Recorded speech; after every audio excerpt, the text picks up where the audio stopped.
all the Puerto Rican that I know, or Puerto Rico, where I'm in my home state of Delaware, they're good, decent, honorable people. The only garbage I see floating out there is his supporters. His demonization seen as unconscionable, and it's un-American. Unconscionable is kind of a big word for Joe Biden. I wonder who gave him that one. Somebody should ask him what he thinks it means.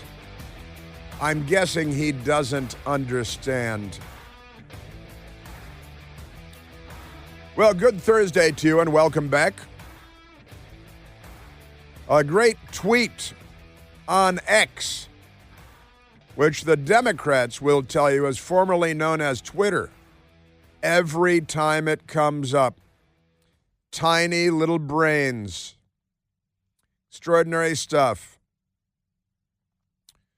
Got a lot going on, We've got Congresswoman Elise Stefanik and Congressman James Comer are now calling for and launching an investigation into the Biden White House changing the official transcript of the President of the United States. When he said that, and he talked about, garbage or garbage, and then they said, oh, no, there's an apostrophe. There's an apostrophe there. He didn't call 150 million people garbage. He said Trump supporters. The only garbage I see floating out there is his supporters. His supporters. It's not plural. It's possessive and singular because supporter, apostrophe S, versus no apostrophe, meaning multiple supporters, right? And the news media, they're all going with this. It's tragic how corrupt these filthy people are. Again, the Washington Post, page 2 today, 2/3 of the page, with a picture of Marine One taking off from the South Lawn. An apostrophe could settle the score of Biden's, quote, garbage, end quote, comment. For years, and I'll listen to the way they write the story. For years, Republicans, but how is it that Republicans are, for years, it's the third word. It's Joe Biden has this moment, and it is immediately an attack on Republicans. The first couple of words. This is why Jeff Bezos said out loud the other day that nobody trusts the news media, and especially not the Washington Post, because it's filth. And he owns the paper. I added a couple of my words there. For years, Republicans have strained, that's right, they've strained, amazing stuff, to recreate the political magic that was Hillary Clinton's, quote, basket of deplorables, end quote, comment. Now, wait a minute. This is how the story begins, right? By Aaron Blake, a fascist, Nazi, and baby killer. He impales babies on pikes around the White House. That's why they put up all those pikes around the White House, because they got a lot of babies. So for years, Republicans have strained to recreate the political magic that was Hillary Clinton's basket of deplorables comment. Isn't that amazing? This was when Clinton, in September of 2016, decided to label as many as half of Donald Trump's supporters as racist, sexist, Islamophobic, and or xenophobic. That's and they got it right, xenophobic, because they got all that right there. She soon walked it back, but the damage was done. Voters overwhelmingly rejected the characterization. Sure they did. Clinton herself later wagered it helped cost her the 2016 election. That and that donkey show video, that was too much, I thought. Republicans' latest entry on the eve of the 2024 campaign. It's not on the eve of the 2024 campaign. Just, hey, Aaron Blake, we're not on the eve of the campaign. We're on the eve of the election. We're not on the eve of the campaign. Is this your first day as a journalist? President Joe Biden's garbage comment Tuesday night, is more plausible than most as their hoped-for deplorables moment. But it's not nearly as ironclad as Clinton's comment. Now, here's the thing. Then Aaron Blake goes on and spends 2/3 of the page saying that it's just an apostrophe. And he's just talking about one guy, not everybody. You're not all garbage. Just this one guy who made a garbage joke at the Madison Square Garden event. And this guy, Hinchcliffe, he made a joke, And I guess he made the joke. I don't know the guy or anything, but I guess he made the joke because Puerto Rico has been enduring a garbage crisis. Their island location where the landfills are overloaded and the EPA is in there, FEMA has been in there, federal government money going in there to try to navigate their way out of the garbage crisis in Puerto Rico. And he made a joke, which Democrats will kill you for, because, Hillary Clinton said there should be criminal charges. There might be criminal charges for what she calls misinformation. And she's the queen of misinformation. I don't want to insult queens anywhere, but the Washington Post and Aaron Blake continue. Just last week, attacking President Trump. Now, you got to turn it into an attack on President Trump because it's always like that. Just last week, he made a comment about locking Trump up. Oh, no, we're going to lock Trump up. You guys are trying hard to do that. You've locked up a whole bunch of his friends and allies for things that Hunter Biden does all the time. Hunter Biden is roaming around free with Ukrainian money in his pocket and Chinese money in the other pocket. So Joe Biden, they say, last week he made a comment about locking Trump up, the kind of rhetoric Democrats have long criticized Trump and his supporters for making before catching himself. We got to lock him up, Biden said, before qualifying. He then qualified. Politically lock him up. What does that mean? That doesn't mean anything. But when you're a Democrat. I know this sounds bizarre. It sounds like if I said this 5 years ago, you'd lock me up. We got to lock him up. They clap. Fascist. Politically Politically lock lock him up. him up. He then, hey, wait, where's my brain? I left it in a drawer upstairs. Isn't that amazing? The other relevant history here, though, is just how many times we've been down this road. Republicans and their allies have repeatedly cast Democrats' comments as the new deplorables moment. Sure. That was the case when Biden in 2022 linked the MAGA philosophy to semi-fascism. It's semi-fascism. These are the fascists of our time. They're the left, and they're here in the United States of America. As now Republicans claimed Biden was tarring half the country as explicitly, you see, because, as trash, as garbage. People keep changing it to trash, but what he said was garbage. So we got that. And, oh, no, the Republicans, the whole story is about how the Republicans are pointing it out.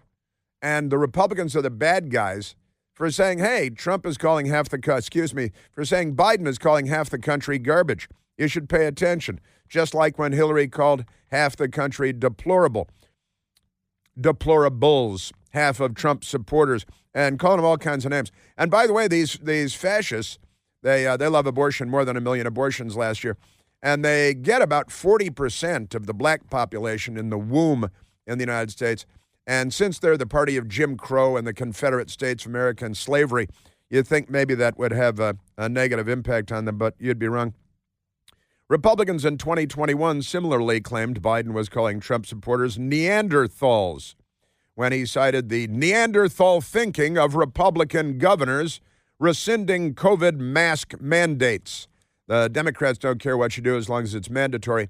And we learned later that the masks, the surgical masks and most of the other cotton masks and stuff don't work to keep the Wuhan Red Death off of you. The last thing we need is the Neanderthal thinking that in the meantime everything's fine, take off your mask, forget it.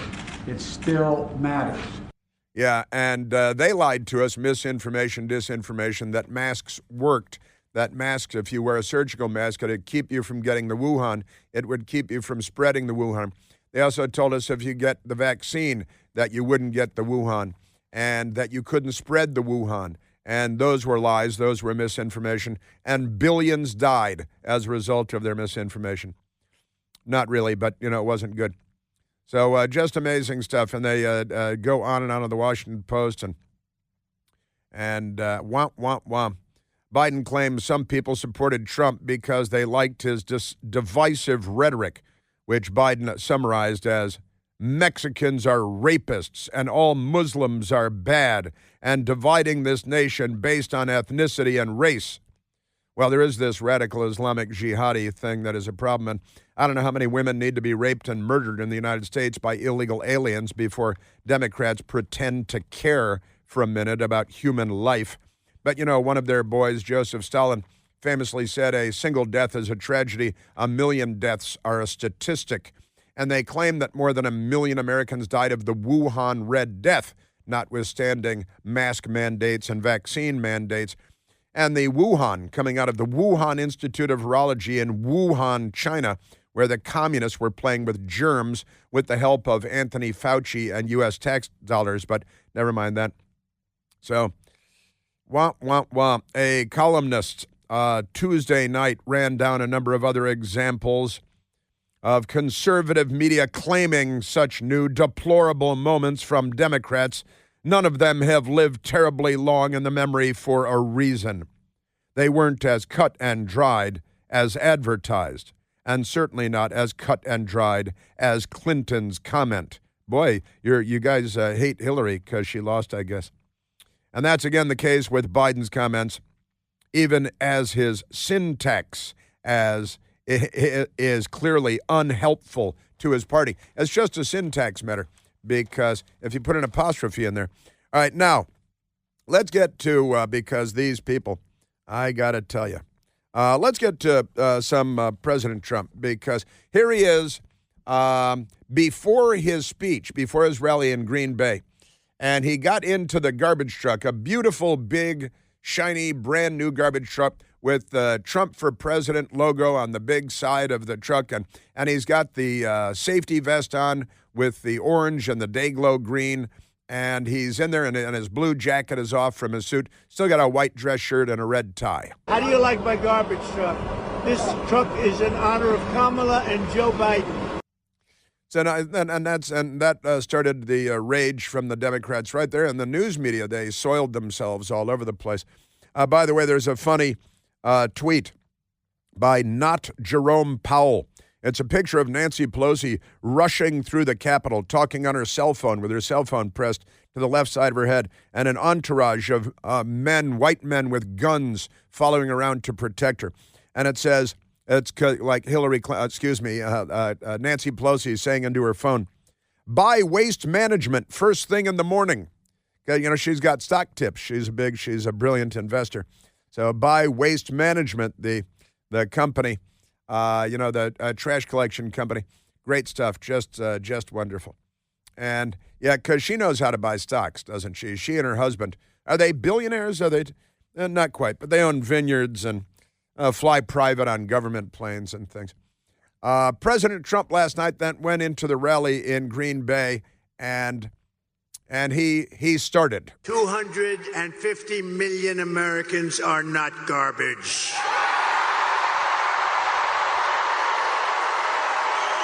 And the crowd went wild. This week, Kamala has been comparing her political opponents to the most evil mass murderers in history. And now, speaking on a call for her campaign last night, crooked Joe Biden finally said what he and Kamala really think of our supporters. He called them garbage. No way. No way. That's your Democrat Party. They're not democratic. They're not on our side. They're anti-you. They're anti-me. They're anti-free speech. They're anti-free practice of religion. They're anti-Second Amendment. They're anti-Bill of Rights. They have become, and again, I grew up in a Democrat household, they have become an anti-American party, an un-American party. And that's sad. And it's dangerous. You know that the best-selling Eden Pure Thunderstorm air purifier uses Oxy technology that helps to quickly destroy a whole lot of different viruses and odors and mold spores and more floating in the air in your home and your office. Thousands of 5-star reviews on Al Gore's amazing internet. You know it works like a champ. We've got 2 of them at home ourselves. Any smell will vanish in just a few seconds with the thunderstorm being on. Odors from litter boxes, trash cans, cigarette smoke, even left-wing protesters are no match for the Eden Pure Thunderstorm. The powerful thunderstorm sends out O3 molecules into the air. They seek out and help destroy odors. These molecules go behind furniture. They go under furniture. They can't hide the smelly stuff. They can't hide from the Eden Pure Thunderstorm. And you don't have to buy filters over and over again to replace. You can hold one in your hand. They're just like this. They're not a piece of furniture. Start enjoying your home and your office again. Get several thunderstorms because right now you can save $200 American on an Eden Pure Thunderstorm 3-pack for whole home protection. You get 3 units for under $200. You can put one in your basement, your teenager's room. Honestly, any place you like to breathe clean, fresh air. All you have to do is go to EdenPureDeals.com, EdenPureDeals.com, and use the discount code CHRIS3. That's me, CHRIS, and the number 3 to save $200. That's EdenPureDeals.com. The discount code is CHRIS3. Yeah, President Trump. I got a lot of President Trump for you. And the crazy people that call themselves journalists but aren't. And why are the lefties so angry with Elon Musk? CNN has declared jihad against Elon Musk. Elon Musk better have presidential-level security because the left is a dangerous mob of lunatic criminals. You know. All right, let's go to the phones. Let's go to Wolfgang calling from Fort Walton Beach, Florida. Wolfgang, you're on the Chris Plante Show. Good morning, Chris. Good morning to you. For a long time, never called in before. Welcome. Just wanted to do a quick clarification. I think you might have some of your definitions mixed up. You're always calling the left fascists and Nazis and things like that, about Hitler's Socialist Party that wiped out 6 million people. More than that. A little bit go ahead. 6 million Jews, like 20-something million people. Right. But I think you might be a bit mistaken. Like, if you look at it on a political spectrum, by definition, leftists cannot be fascists. If you go further left, you end up communist and socialist. Authoritarian leftism is communism. The left becomes liberals. Right-wingers are conservatives and end up becoming fascists. It's just the way things are on the political spectrum. It bothers me that you always go on about that. I know it's more of a personal nitpick, and the fact that Hitler's Socialist Party, you are aware they only called themselves that to get themselves on the side of the people. They were not actually a socialist party. They were an extreme right-wing Christian conservative movement. Well, they weren't practicing Christians by any stretch of the imagination, and the party that, that's, and right and left. First of all, I would say the political spectrum that we're discussing here is a circle. It's an iron bar, left and right, bent into a circle. And in the end, left meets right at the bottom of the circle. The fascists, the communists, who killed more people, who are bigger slave drivers.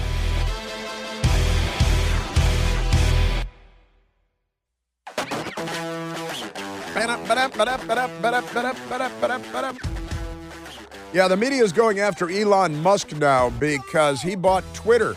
And the left needs to own Twitter. And we had people weigh in, the 1984, George Orwell's 1984.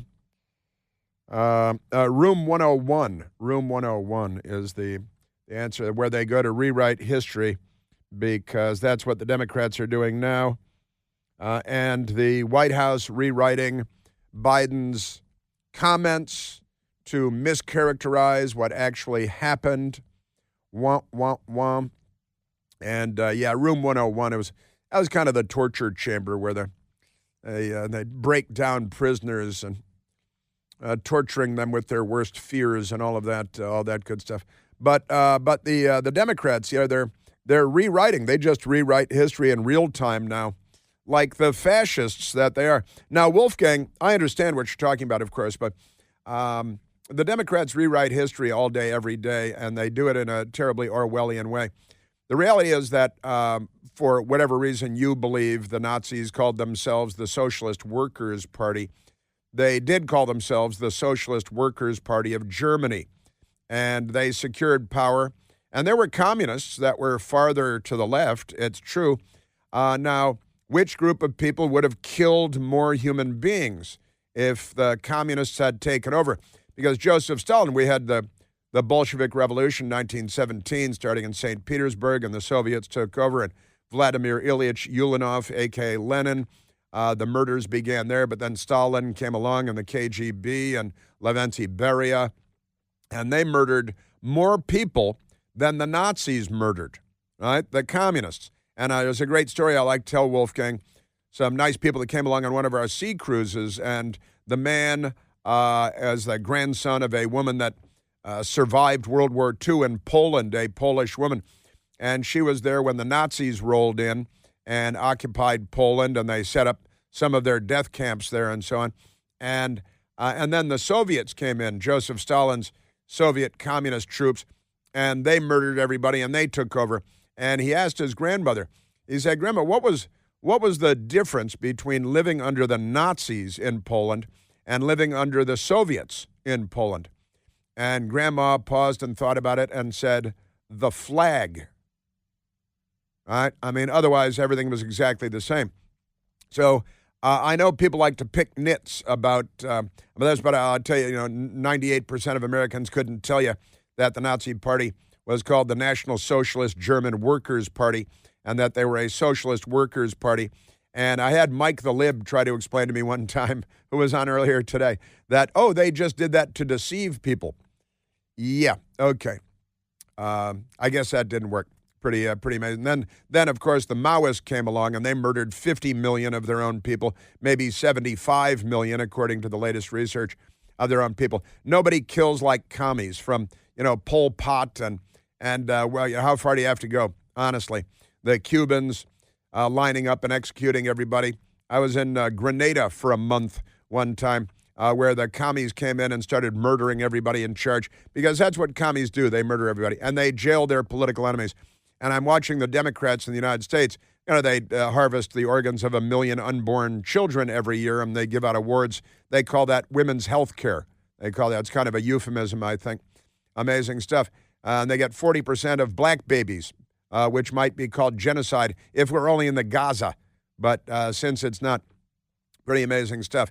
And they're jailing their political enemies, a whole bunch of them, from Steve Bannon and Peter Navarro, George Papadopoulos. They're trying to jail Donald Trump all over the place for hundreds of years because of a non-disclosure agreement from decades ago and a sketchy woman's pseudo-testimony that she can't remember what year something happened at the Bergdorf Goodman department store in New York City. And you guys are happy to put everybody in prison. You lefties are happy to put everybody in prison because, and honestly, Wolfgang, I'd call you Wolfie if I could, but, Wolf and I used to work with Wolf Blitzer too, although he's not Wolfgang, he's just Wolf. And, I got to tell you, when the left-wing extremism and right-wing extremism end up intersecting with one another, they're both authoritarian and or totalitarian. They both do the same thing, abusing the government. The left here in the United States has abused the FBI. They have abused the intelligence community to run information operations against the American people, kinds of things the CIA is supposed to do in third world beep holes around the world so that the real bad guy doesn't take power, just the not so bad guy takes power, right? Remarkable stuff. And when you see, and you can call it fascism, you can call whatever, at this point it's just name-calling, Wolfgang, because the left is calling everybody, half the country, Nazis and fascists and Hitler. And in fact, Donald Trump said that last night, and I want to get to more of that too. But since we're talking about this right now, because it's kind of a big deal, here's the story from the National Review. The headline is, FBI spent a year preparing platforms to censor Biden's story, withheld information on laptop authenticity. Now, Wolfgang, would that be more fascist or more communist when you use the federal government, state law enforcement apparatus like the KGB and Lavrenti Beria, who famously said, show me the man and I'll show you the crime, meaning that the communists could pick anybody out of a crowd and say, bring him up here. And then you just find something to pin on him. And that's what the Democrats have done with Donald Trump in Atlanta, Georgia, in New York City, and beyond. They're doing it all. In the meantime, the son of the president of the United States, Hunter Biden, the crack-smoking, stripper, knocker-upper, Russian hooker dating, pimp for Ukraine and communist China, $27 million coming in to the Biden family coffers, and he refused to testify before Congress when he was subpoenaed, but he wasn't sent to jail like Peter Navarro was, like Steve Bannon was. Isn't that interesting, Wolfgang? Because it's kind of amazing. And now we know that the felonious 51 from the intelligence community, from penitentiary face John Brennan to Dana Bash's ex-husband, Jeremy Bash, who's not an intelligence official at all. He's just a political weasel who was given a political job at the CIA as chief of staff to the then crooked CIA director. And they lied to the American people and used weasel words, and I spotted them as soon as that statement came out, that letter from the 51 came out. I nailed it from the first read. Better than the frauds that the Washington Post would today. But now we've got the National Review. FBI spent a year preparing platforms to censor Biden's story, withheld information on laptop authenticity. James Lynch at the National Review writing the story. The FBI spent the better part of a year preparing social media platforms to censor the Hunter Biden laptop story and withheld information from the companies when they wanted to know whether or not the laptop was authentic, despite knowing the laptop was real long before the 2020 election. People need to be taken away in handcuffs for this stuff. They really do. Peter Navarro, I don't know, whichever you like, the fascist, the communist, the authoritarian, the abusers of government power, they grabbed Peter Navarro, a great American, a wonderful guy, at Ronald Reagan's, the Washington's National Airport, and they put him in handcuffs and shackled his wrists to his waist, and they put leg restraints on him like he was, some kind of psycho who's going to run away. He was a White House official, but never mind that. And they dragged him away. For what? Well, he had been talking to them on the phone, and he said, listen, I live close to you guys, the FBI headquarters. I can just walk from my apartment down to you anytime you'd like. And they said, no, we're going to spy on you, find when you're flying, and come grab you at the airport when he was going to give a speech or something. So National Review, even though the FBI authenticated the Hunter Biden laptop and the archive in late 2019, the Bureau met with tech platforms, like Twitter and Facebook and stuff, over 30 times, beginning in early 2020, to, quote, pre-bunk, end quote. You don't debunk, you pre-bunk. They see that this train is coming down the track. So the FBI was being abused by the Democrats and the Biden people.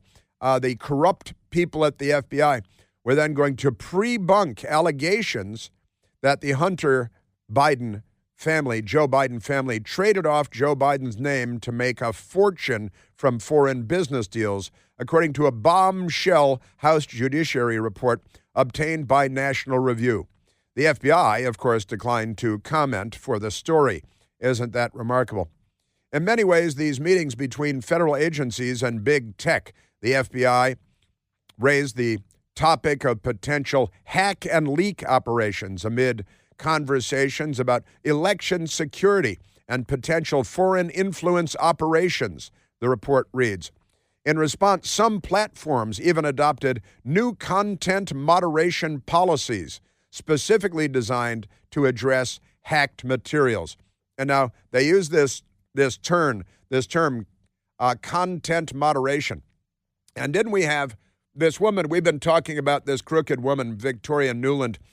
She worked in the Obama State Department, and she's the one who told us about the Russian playbook. You accuse the other guy of doing what you're doing or what you're about to do, right? And we see the Democrats using that Russian playbook all the time. But Victoria Nuland, she's also in on this content moderation, which Hillary Clinton talks about too. That's censorship. Elon Musk and X. In 2020, the social media companies worked hard with the U.S. government to try to do content moderation, to catch this stuff as it was happening. Catch it. But this time, we have Elon Musk talking directly to the Kremlin and ensuring that every time the Russians put out something like this, it gets 5 million views on X before anybody can catch it. Victoria Nuland, before anybody can catch it. Content moderation. Putin again. Russia. They love this Putin-Russia stuff.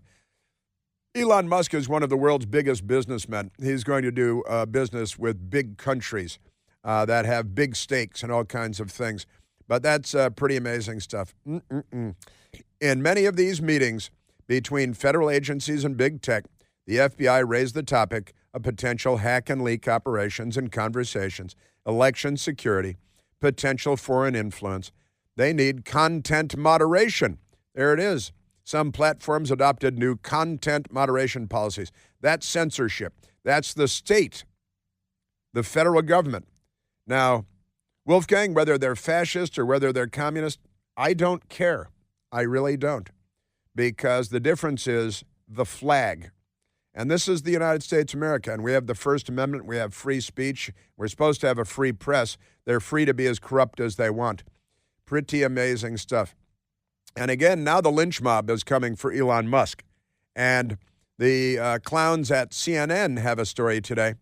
Election officials are outmatched by Elon Musk's misinformation machine. That's the headline. Zachary Cohen, communist, Sean Lindglass, fascist, and Sarah Murray, authoritarian, totalitarian, typing at CNN. And it is now that they've loosed the dogs on Elon Musk because he bought Twitter. Now, Twitter was corrupted on the lead up to the 2020 election when Joe Biden won, and the FBI was, I was just reading from the National Review and the Congressional Report on the tampering that went on from the FBI and the intelligence community with the Felonious 51 and penitentiary face Brennan. Remarkable stuff. So CNN says today, Elon Musk's misinformation megaphone has created a huge problem for election officials in key battleground states. You mean for the Democrats? So when information is put out that the Democrats don't want, last time they were able to abuse the FBI and the CIA to corrupt the social media platforms. And they already own the Washington Posts and the New York Times of the world, right? And you remember Hillary Clinton just recently was telling us that people who spread what she deems to be misinformation may end up in prison. There are Americans who are engaged in this kind of propaganda, and whether they should be civilly or even in some cases criminally charged is something that would be a better deterrence. Deutschland, Deutschland, über alles. Click, click, Hillary, goose step through your many mansions.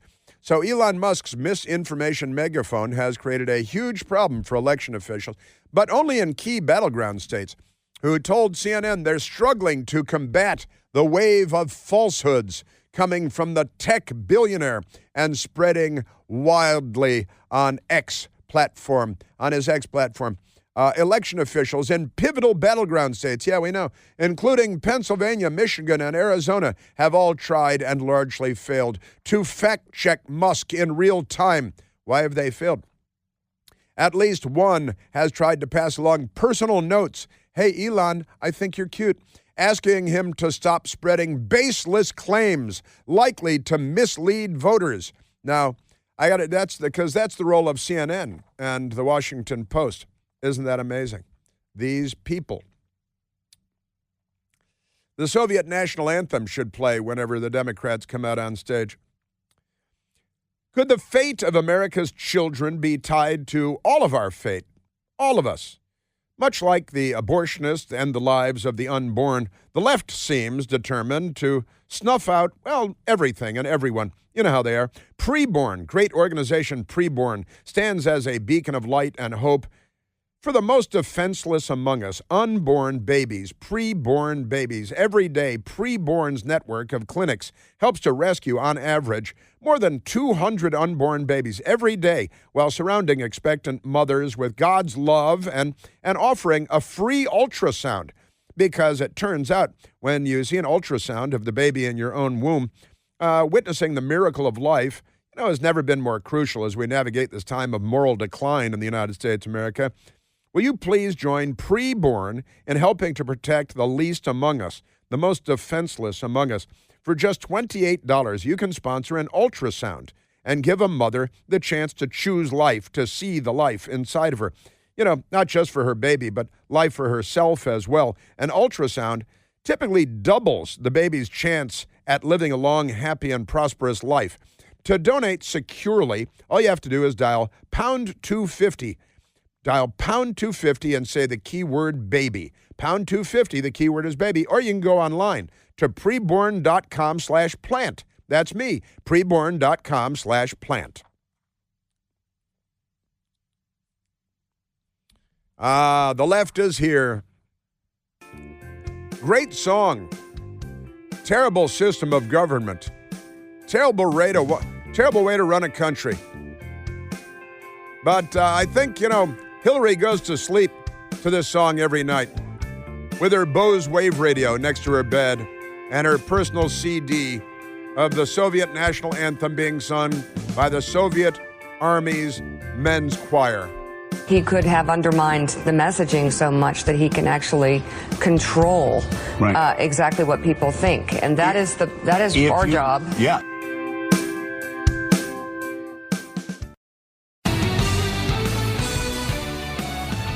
Joe Biden. Yeah, but there's an apostrophe. I read it in the Washington Post. It's got to be true. That's why nobody trusts. Even Jeff Bezos doesn't trust the Washington Post, and he owns the Washington Post. You may remember Joe Biden. It was September 1st of 2022, Joe Biden with the rhetoric bomb. Donald Trump and the MAGA Republicans represent an extremism that threatens the very foundations of our republic. That's right. It's an extremism, the very foundations of our republic. Isn't that amazing? And Joe Biden, September 28th of 2023. This MAGA threat is a threat to the brick and mortar of our democratic institutions. But it's also a threat to the character of our nation. Stop looting. Stop shooting people.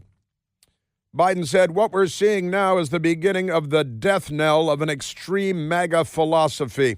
It's not just Trump. It's the entire philosophy that underpins the, I'm going to say something. It's like semi-fascism. Semi-fascism, that's Joe Biden. What is that, like serving in the Marine Corps and raising your boys to be men?